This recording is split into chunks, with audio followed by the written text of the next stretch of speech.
오늘도 주님 안에서 승리하는 복된 하루가 되시기를 간절히 축원을 드립니다. 어느 날 엄마와 아들이 함께 앉아서 저녁을 먹고 있습니다. 중학생 아들인데요, 저녁을 먹던 아들이 갑자기 엄마한테 이렇게 얘기합니다.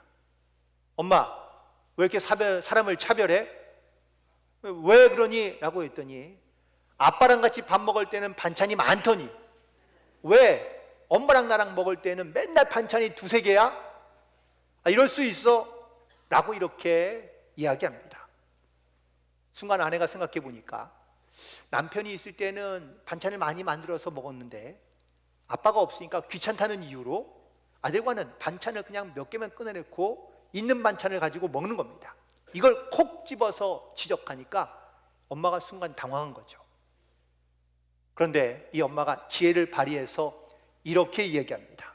아들아, 너는 내가 낳은 아들 아니냐?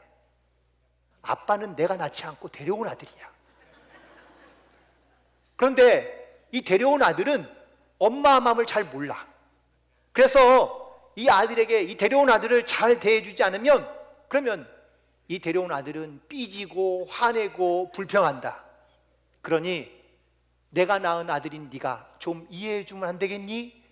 라고 이렇게 얘기하자 이 엄마의 말에 아들이 생각해 보더니 그 말도 일리가 있네요 라고 이렇게 넘어갔다는 겁니다.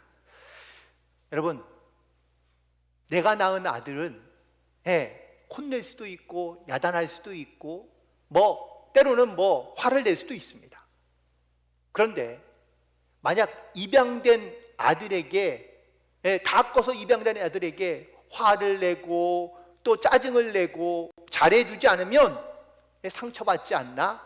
아니면 혹시라도 하는 그런 마음에, 불안한 마음에 사실 힘들 수도 있습니다.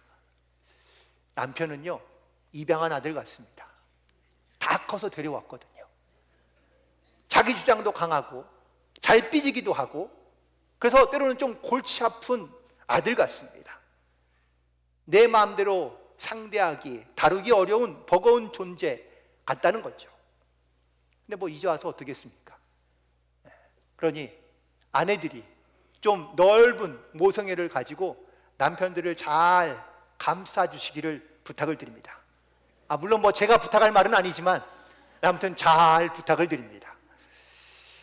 모든 사람들이 자기의 마음 같지 않다는 이야기를 많이 합니다.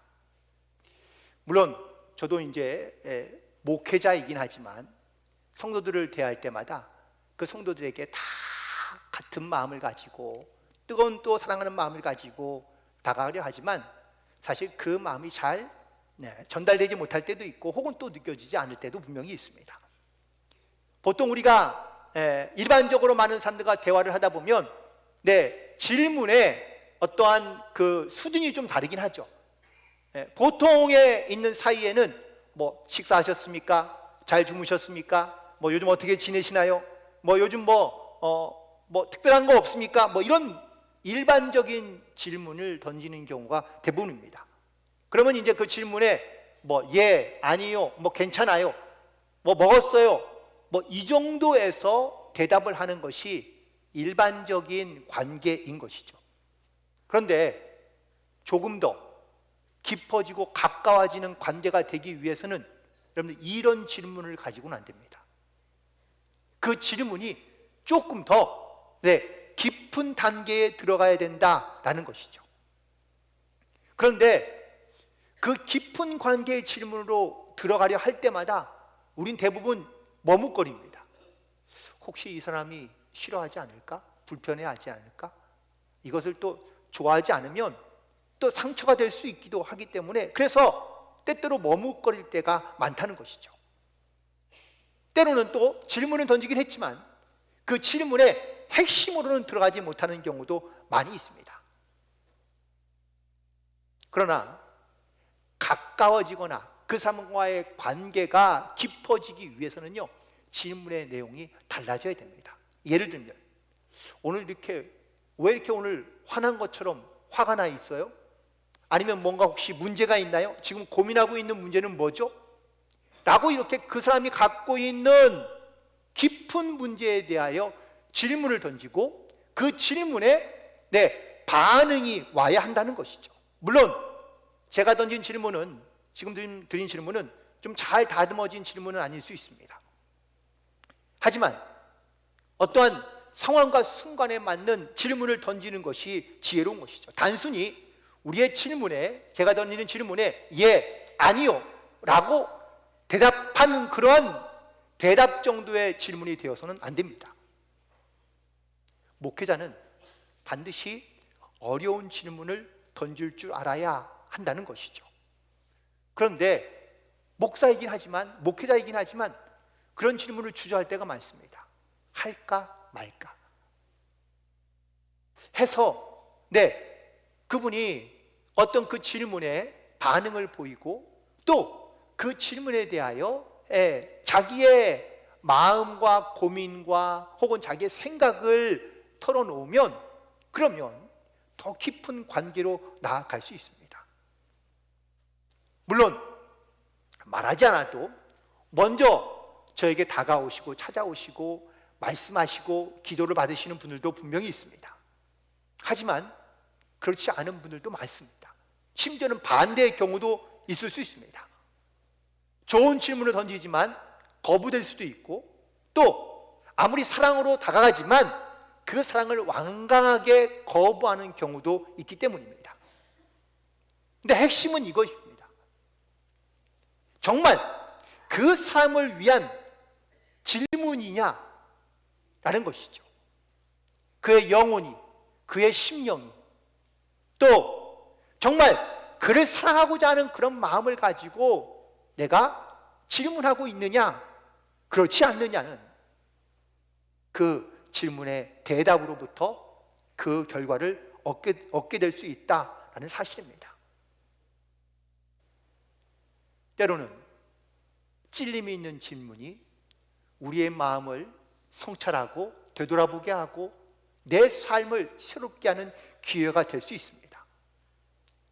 자기의 죄를 고백하게 되고 도움을 구하는 간구를 하게 되고 복음 안에서 참된 하나님의 도우심을 구하게 되는 그러한 기회가 주어질 수 있는 것이 바로 어려운 질문, 때로는 마음에 찔림이 있는 질문일 수 있습니다. 물론 어려운 질문이 많은 고민과 또한 많은 수고로 이어질 수 있지만 동시에 더 큰 은혜로 들어갈 수 있다라는 사실입니다. 그런 의미에서 지금 여러분들은 어떤 질문을 하고 계시며 또한 어떤 질문을 받고 계십니까? 우리가 서로에 대하여 어떤 질문을 하고 있느냐라는 것이 지금 그 사람과의 나와의 관계의 모습이라고 말할 수 있기 때문입니다. 오늘 히브리서 오늘 본문에 있는 말씀 가운데 서로 돌아보아 사랑과 선행으로 격려하라 라고 이렇게 말씀하고 있는데, 오늘 이 말씀을 가지고 이제 다음 주가 되면 우리 884의 기적 D-Day를 맞이하게 되는데, 우리가 주변에 있는 많은 사람들 가운데 정말 이렇게 깊은 질문을 가지고 그 사람을 돌아보고 있으며 격려하고 있는지, 오늘 이 말씀을 통하여 함께 고민하고 또한 결단할 수 있는 은혜가 있게 되기를 간절히 소망합니다. 먼저 오늘 첫 번째 있는 말씀, 서로 돌아보라 라는 이 말씀인데요, 여러분, 이 돌아본다라는 말의 의미는 두 가지가 있습니다. 하나는 심사숙고한다, 혹은 내 마음이 쓰인다, 마음을 쓴다 라는 것이죠. 혹시 여러분 주변에 마음이 쓰이는 분들 계십니까? 그러면 내 마음이 왜 그 사람에게 자꾸 가고 있는지를 여러분 혹시 고민해 보시고 생각해 보신 적이 있나요? 그 사람과의 관계 속에서 내 마음이 쓰일 때에는 정말 그 사람에 대한 어떠한 사모하는 마음, 아니면 또한 그 사람에 대한 진실한 마음, 그리고 그 사람을 향한 나의 그런 심사숙고하는 고민하고 있는 마음들이 내 안에 있기 때문입니다. 선교지를 제가 지난주에 다녀왔는데, 선교지를 다닐 때마다 사실 이런 돌아보는 마음들을 가지고 다녀오는 경우들이 대부분인데, 지난주에도 그런 마음을 가지고 갔었고 또 그런 마음을 가지고 돌아오게 되었습니다. 여러분에게 선교 영상 한번 보고해 드리도록 하겠습니다.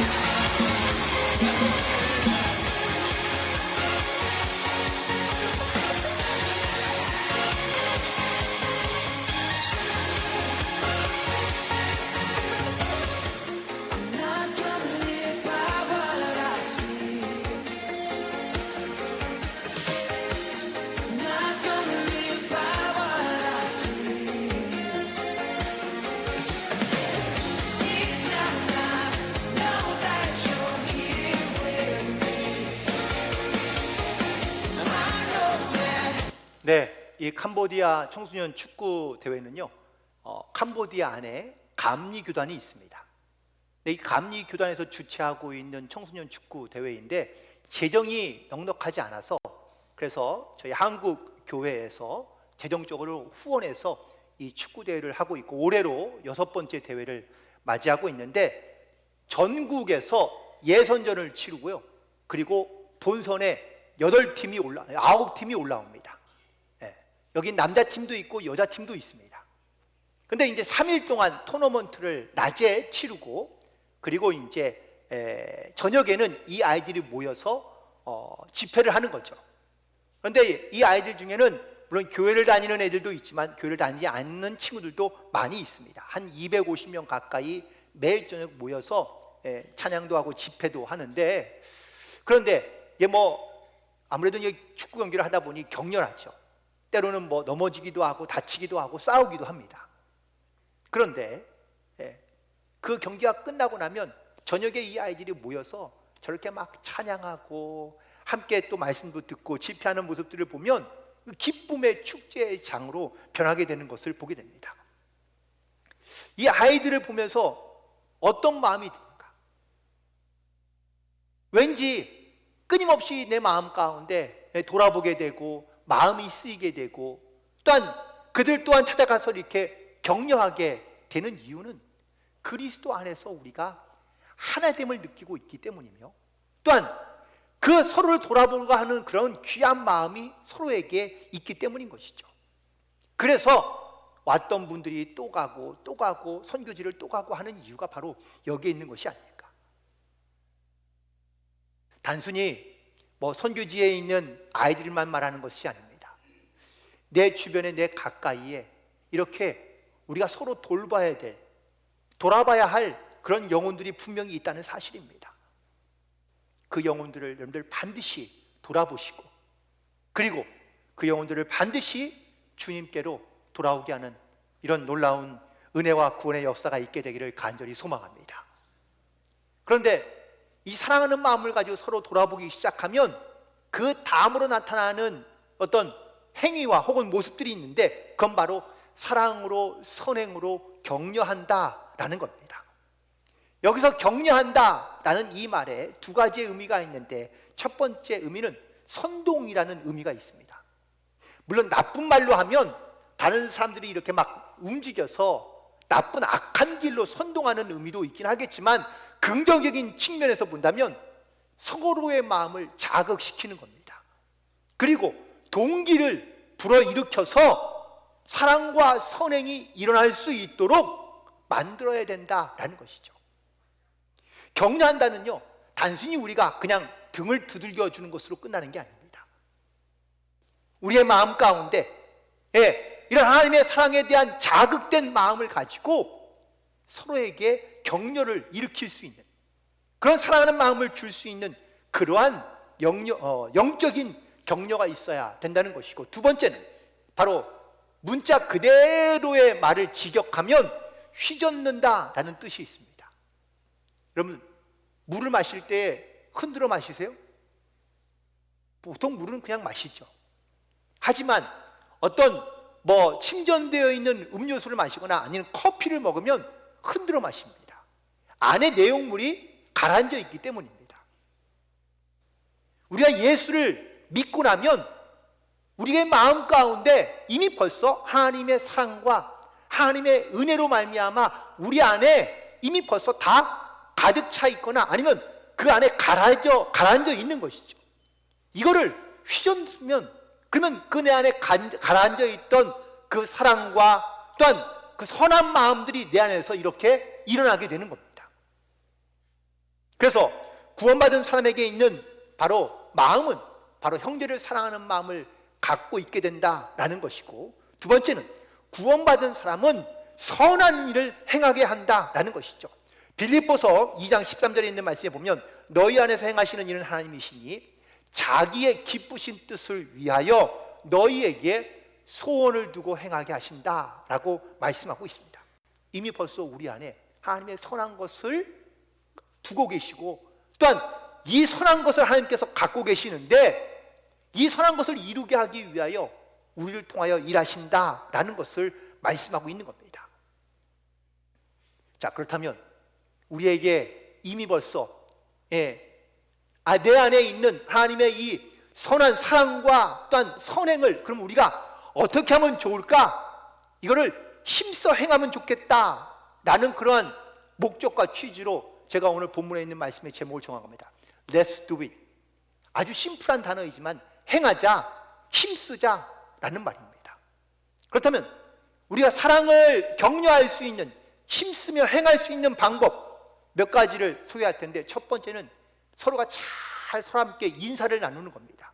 여러분 혹시 교회에 오시면서 몇 사람과 인사하셨습니까? 내가 아는 사람과 주로 인사하죠. 그리고 내가 모르는 사람과는 잘 인사도 하지 않는 경우도 많이 있습니다.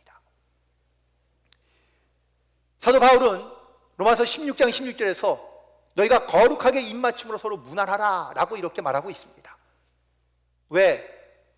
세상에서 말하는 말 중에 이런 말도 있습니다. 인사만 잘해도 먹고는 산다.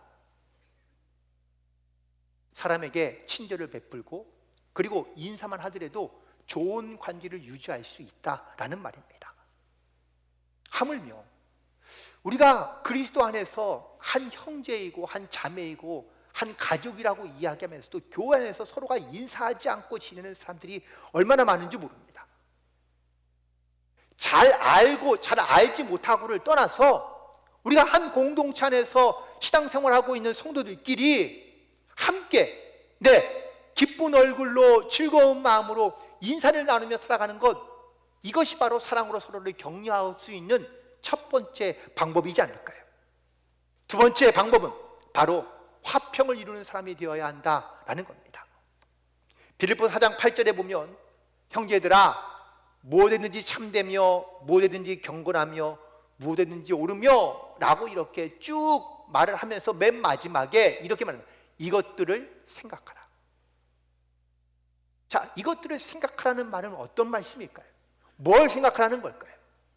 내가 옳은 일을 하며 참되며 그다음에 경결하며 사랑받을 만하며 칭찬받을 만하며 이 모든 일을 행할 때 생각할 것은 바로 나를 통하여 나를 인해서 많은 사람들 가운데 하나님의 덕을, 하나님의 은혜를, 하나님의 화평을, 화목함을 느끼며 살게 하게 하는 것을 생각해야 한다는 것을 말하고 있는 겁니다. 교회 안에도 혹은 단순히 교회뿐만 아니라 우리가 살아가는 세상이든 내 주변에든 어떤 사람을 만나면 화목하고 즐겁고 또한 행복한 사람이 있는가 하면 어떤 사람은 분쟁을 일으키고 해를 끼치고 힘들게 하고 어렵게 하는 사람들이 분명히 있습니다. 우리가 믿음의 한 공동체를 이루어 살아가면서 정말 많은 사람들 가운데 덕을, 화목함을, 화평함을, 즐거움을, 기쁨을 줄 수 있는 그런 화평을 이루는 사람으로 살아가는 것, 이것이 우리 가운데 하나님께서 사랑으로 격려하는 그러한 삶의 방법을 우리 가운데 말씀해 주고 있는 것이죠. 그리고 세 번째는 성도를 돌보는 것이라고 말씀하고 있습니다. 성도를 돌본다는 것, 이거는 목사에게만 주는 명령이 아닙니다. 성도가 서로 돌보아주며 화목함으로 지내야 된다라는 것을 말씀하고 있는 겁니다. 힘이 약한 사람을, 믿음이 약한 사람을 돌봐주는 것, 또한 그들을 사랑해 주는 것, 마음을 써주는 것, 케어해 주는 것, 이것이 누구 한 사람만의 몫이 아니라 우리 모두의 몫이라는 것을 말씀하고 있는 겁니다. 그래서 교회는, 혹은 또 교회 공동체는 주변에 가까이에 많은 약한 사람들, 또한 도움이 필요한 사람들, 또한 정말 사람의 손길이 필요한, 돌봄이 필요한 사람들을 우리가 함께 나누는 이런 사명과 역할을 감당하고 있는 것이 바로 교회의 사명 혹은 성도의 사명인 줄로 믿습니다. 두 번째, 사랑과 선행으로 격려하라고 말씀하는데, 그럼 선행을 격려한다는 것은 과연 어떤 말일까? 첫 번째는 죄에서 돌이키는 것을 도와야 한다라는 겁니다. 사람이 죄를 짓지 않고 살아가는 사람은 아무도 없습니다. 갈라디아서 6장 1절에 보니까, 형제들아, 사람이 만일 무슨 범죄한 일을 드러나거든 신령한 너희는 온유한 심령으로 그러한 자를 바로 잡고 너 자신을 살펴보아 너도 시험을 받을까 두려워하라 라고 말하고 있습니다. 사람이, 다른 사람이 죄를 지으면, 혹은 또 죄 가운데 있으면 그걸 불쾌하게 여기거나, 혹은 속으로 정죄하고 뒤에서 험담하고 소문을 터뜨리는 사람이 있습니다. 그거는 선행으로 격려하는 것이 아닙니다. 선행으로 격려한다는 것은 그가 자기의 죄를 깨닫고 그 죄에서 돌이켜 하나님의 구원으로 이르게 하는 것을 격려하는 것이, 이것이 바로 돕는 거라는 겁니다. 우리도 죄 가운데 있다가 우리가 내 죄를 회개함으로 말미암아 우리가 하나님의 구원의 은혜를 입고 살아가는 성도로 변화되었습니다. 그렇다면 여전히 죄 가운데 있거나 죄에서 돌이키기를 원하는 사람들을 격려하여 그 죄에서 돌이키게 하는 것이, 이것이 바로 선행으로 격려하는 방법이라는 것을 말씀하고 있는 겁니다. 그리고 두 번째는 선한 일을 하도록 격려하는 겁니다. 여기에서 말하는 격려는 본을 보여야 한다라는 것을 말하고 있는 겁니다. 예수님도 삶으로 제자들에게 본을 보여주셨습니다. 인자가 섬김을 받으려 하는 것이 아니라 섬기려 왔다고 말씀하시며 제자들을 섬겨주시고 본을 보여주셨습니다. 믿는 자가, 먼저 믿음을 가진 자가, 우리가 신앙과 믿음의 본을 보여 믿지 않는 사람들에게 격려하게 하는 것이, 이것이 바로 선행으로 격려하는 방법인 것을 말씀하고 있는 겁니다. 누군가가 먼저 본을 보이고 앞서 나아가면 사람들이 그걸 보고 따라가는 것처럼, 우리가 먼저 믿은 자로서 신앙의 본을 보여 적극적으로 격려하며 나아가면 다른 믿지 않는 사람들이 그 본을 보고 따라오게 된다라는 것이죠. 그러므로 우리는 사랑으로, 선행으로 서로를 격려하며 돌보며 나아가야 될 줄로 믿습니다. 말씀을 정리하면서 교회에는 세 가지의 격려하는 말이 있다고 합니다. 참고하시면 좋겠습니다. 첫 번째, 나쁜 일이 생기면 나 때문이다. 좋은 일이 생기면 당신 때문이다. 더 좋은 일이 생기면 다 우리 때문이다 라고 이렇게 격려하면 좋은데, 근데 우리의 인생에 꼭 문제가 생기는 것은 이걸 다 거꾸로 하기 때문이죠. 좋은 일이 생기면 나 때문이다. 나쁜 일이 생기면 다 너 때문이다 라고 말하니 이 문제나 어려움이 해결되지 않는 겁니다. 또 관계에 깊이 있게 들어가지 않으려 하기 때문입니다. 격려하지 않는 겁니다. 가정이든 교회이든 직장이든 사회이든 격려가 필요합니다. 그런데 그냥 남에게 등 떠밀어서 그래 네가 해 라는 것이 격려가 아니라, 격려는 자기가 먼저 본을 보여야 한다라는 겁니다. 사랑으로, 선행으로 서로를 돌보는 마음을 가지고 우리가 서로를 격려하며 나아가면 그 관계 속에서 또한 그 격려를 통하여 많은 사람들이 힘을 얻고 또한 용기를 얻고 또한 삶의 변화를 통하여 하나님 앞에 더 가까이 나아가는 놀라운 삶의 변화들이 반드시 일어나게 될 줄 믿습니다. 이제 한 주 남았습니다. 물론 이 한 주간에 우리가 완전히 새롭게 모든 걸 다 바꿀 수는 없겠지만 오늘 주신 말씀을 꼭 기억하시고 서로 돌아보고 내 주변에 내 가까이에 정말 내가 마음을 쓰고 또한 내가 심사숙고하며 전심으로 다가갈 수 있는 사람이 누가 있는지, 신경 쓰이는 사람이 누가 있는지, 그리고 그에 다가갈 때에 사랑과 선행으로 격려하여 그의 믿음의 본을 보여 나아간다면 여러분이 지금 기도로 준비하고 있는 미라클 스타들이 반드시 주님께로 돌아오는 놀라운 구원의 역사가 일어나게 될 줄 믿습니다. 이 구원의 역사를 함께 이루어갈 수 있는 저와 여러분이 되기를 주님의 이름으로 간절히 축원을 드립니다.